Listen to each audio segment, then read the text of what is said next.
Hi everyone, Calvin Goetz at Strategy Financial Group. Today we're going to talk about estate planning. That includes all the documents people use: revocable living trusts, wills, durable powers of attorney, and living will documents.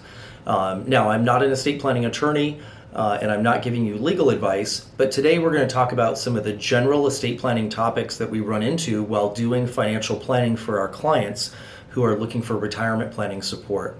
Don't forget to like and subscribe below for more videos like this. So let's jump into the 3 basic ways that we plan your estate.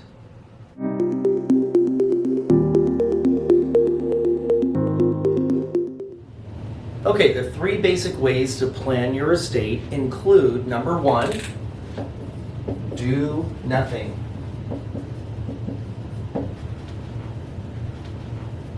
Many Americans are using this strategy. In fact, I think statistically it's well over half. That means they have no will, no trust, and not even beneficiary information filled out on all of their accounts or assets. This is a problem because when somebody passes away and they have no plan, they die in what's called intestate, which means there may be an automatic probate depending on the value of the assets that they left behind. So doing nothing makes it really challenging for your loved ones, your friends, your family to figure out exactly what your wishes were so that they can honor those appropriately. The second type of estate plan is to do a last will and powers of attorney. Now, that is sufficient in some cases. Each state allows you to pass a certain amount of wealth with a will without going through a formal probate process. In the state of Arizona, at the time of the filming of this video, it was $100,000 of real estate equity could be passed without going through a formal probate with a will. However, most of our clients that we're working with for retirement planning have well more than $100,000 of equity in their real estate. So once you go beyond this level, you need to be working on some other documents potentially to help avoid the time and cost of probate. Now, when I say probate, probate is the court process in which assets that are left in a deceased person's name that they go through in order for them to be distributed. A will is not a legal way of avoiding the probate process if the assets are in excess of the probate limits of that state. So if you own real estate in the state of Arizona, that's over $100,000 of equity is in that property. Many times people consider setting up a revocable living trust.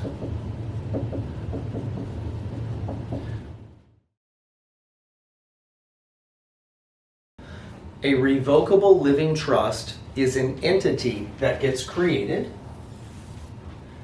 The trust becomes the new title holder to one's assets.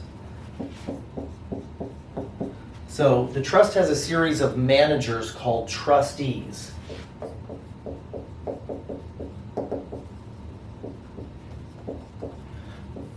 So for example, a husband and wife might set this up, and the husband and the wife would be co-trustees or co-managers of all the assets that are in their trust.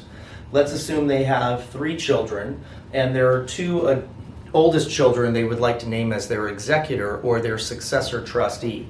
So if anything happens to the original mom and dad, we have child 1 and child 2 as successor trustees, and they're going to leave the assets 1/3 each to all 3 children, child 1, child 2, and child 3.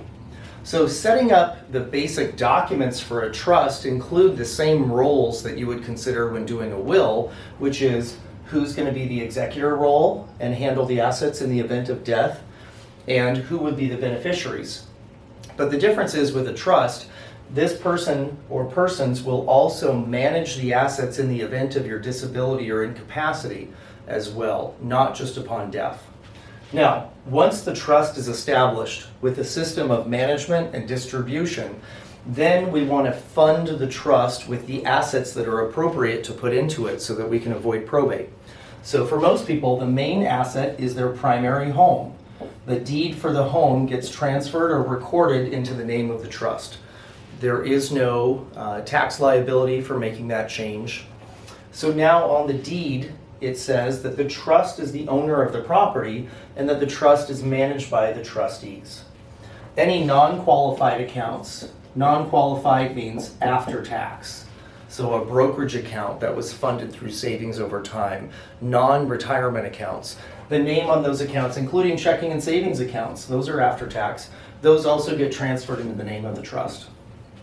Certain assets usually remain outside of the trust. For example, an IRA or 401k plan. The ownership of those assets must remain the individual, but those assets will pass to whoever the designated beneficiary is on the plan. So that's where you need to name beneficiaries there. So these are some basic ways that you can organize your affairs to avoid probate. It's better than doing nothing, and if you have assets that exceed the probate limits in your state, then establishing a basic revocable living trust may be appropriate for you.